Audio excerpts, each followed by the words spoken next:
Senior सहाफ़ी और तज़ियाकार हामिद मीर के मुताबिक हम एक आतिश फ़िशा के दहाने पर खड़े हैं। हमारे कदमों के नीचे ज़ेरे ज़मीन काफ़ी गड़बड़ है। इस गड़बड़ का पता लगाने के लिए ज़मीन के साथ कान लगाने की ज़रूरत है, लेकिन हमारी ज़्यादा तवज्जो ज़मीन के ऊपर जारी गड़बड़ पर है। ज़मीन के ऊपर जारी गड़बड़ का ज़ेरे ज़मीन गड़बड़ से बहुत गहरा ताल्लुक है। हमें सिर्फ वो आतिश नजर आती है जो नफरत की सूरत में इंसानों के दिलो दिमाग में भड़क रही है। इस आतिश का नतीजा जंग व जदल और कत्ल व गारत की सूरत में नजर आ रहा है, लेकिन जो आतिश फिशा जमीन के नीचे है वो सिर्फ एक कौम और मुल्क नहीं बल्कि पूरे खित्ते और पूरी दुनिया की तबाही का बाइस बन सकता है।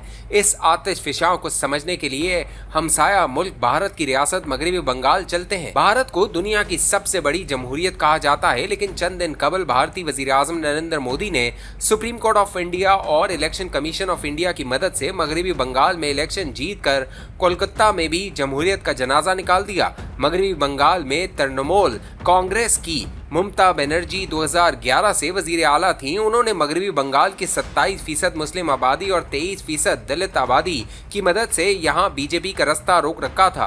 बीजेपी की मरकजी हुकूमत ने मुसलमान और दलित वोटरों को गैर मौसर करने के लिए एक तवील मनसूबाबंदी की। सबसे पहले तो सिटीजनशिप एक्ट 2019 के जरिए लाखों मुसलमानों की शहरियत मनसूख की गई। जो बाकी बचे उनके नाम वोटर लिस्टों से खारिज कर दिए गए। मगरबी बंगाल के हालिया इलेक्शन में वोटर लिस्टों से 90 लाख से जायद मुसलमान और दलित वोटरों को निकाल दिया गया और 7 लाख नए वोटर शामिल किए गए। मुख्तलिफ हलकों को टारगेट करके वोटर लिस्टों में ऐसी तब्दीलियां की गई कि मगरबी बंगाल की 294 में से 207 नशिस्तें बीजेपी को दे दी गईं। जब वोटर लिस्टों में हेरा फेरी हुई तो ममता बनर्जी सुप्रीम कोर्ट में चली गईं, लेकिन वहां से इन्हें इंसाफ न मिला। बीजेपी ने इलेक्शन कमीशन और सुप्रीम कोर्ट के अलावा मीडिया को भी तृणमूल कांग्रेस के खिलाफ इस्तेमाल किया। तृणमूल कांग्रेस की इंतखाबी शिकस्त के बाद बीजेपी और आरएसएस ने मगरबी बंगाल के मुख्तलिफ शहरों में मुसलमानों पर हमले शुरू कर दिए हैं। इन हमलों का क्या नतीजा निकलेगा? मगरबी बंगाल के 27% मुस्लिम आबादी के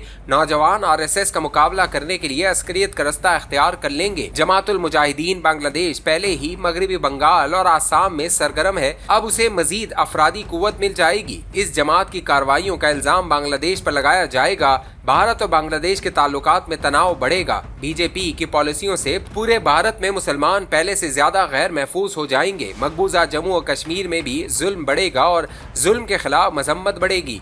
इस मजम्मत का इल्जाम भी पाकिस्तान पर आएगा। भारत की तरफ से अफगानिस्तान के रास्ते पाकिस्तान में मदाखलत बढ़ेगी और यूं पाकिस्तान और अफगानिस्तान में भी ताल्लुकात बिगड़ेंगे।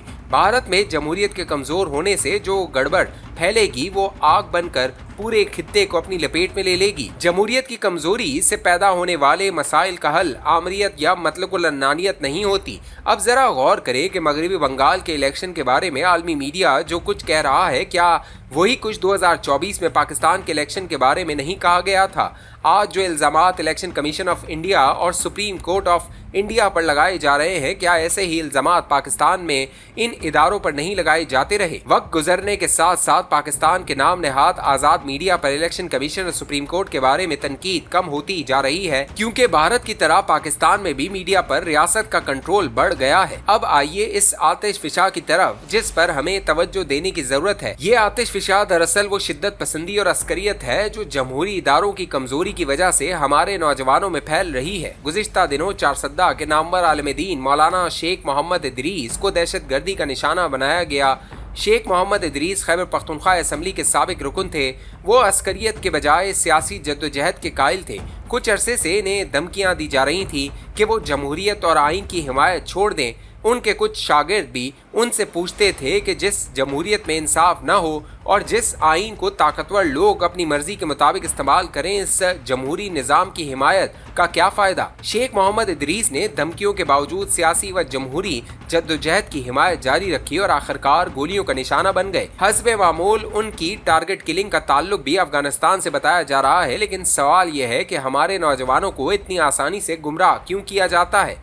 ये सिर्फ पाकिस्तान का मसला नहीं है। अक्सर मुस्लिम ममालिक के नौजवानों में शिद्दत पसंदी तेजी से फैल रही है। गुज़िश्ता हफ्ते मुझे इस्तांबुल में मुख्तलिफ मुस्लिम ममालिक के ज़ेर अताब और मतलूब रहनुमाओं के साथ मुलाकात और गुफ्तगू का मौका मिला।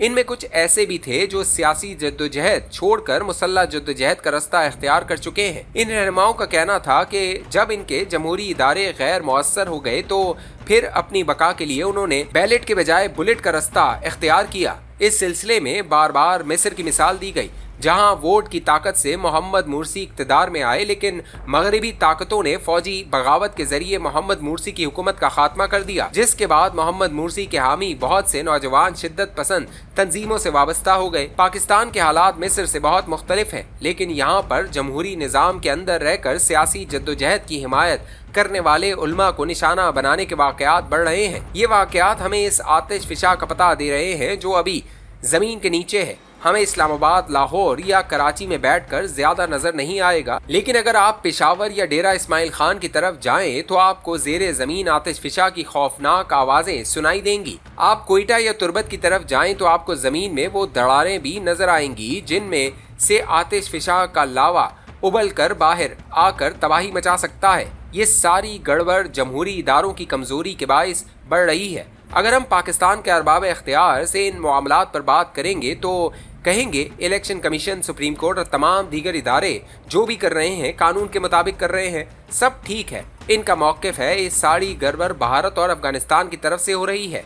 ईरान, इराक, मिस्र, तुर्की, इंडोनेशिया, मलेशिया समेत अक्सर मुस्लिम ममालिक की हुकूमतों का भी यही मौक़िफ़ है कि इनके मामलात बिल्कुल ठीक हैं। कोई भी जमहूरी इदारों की कमज़ोरी और आज़ादी इजहार पर पाबंदियों के बायस नौजवानों में बढ़ती हुई बेचैनी के असबाब का जायज़ा लेने पर तैयार नहीं। फिलहाल तो ईरान के खिलाफ अमेरिका व इसराइल की जंग ने इस बेचैनी और नफरत को कुछ ब्रेक लगा रखी है, लेकिन जंग के खात्मे के बाद ये बेचैनी बहुत से अहम मुस्लिम ममालिक के लिए चैलेंज बन सकती है, क्योंकि दुश्मन इस बेचैनी को हमें आपस में लड़ाने के लिए इस्तेमाल करेगा।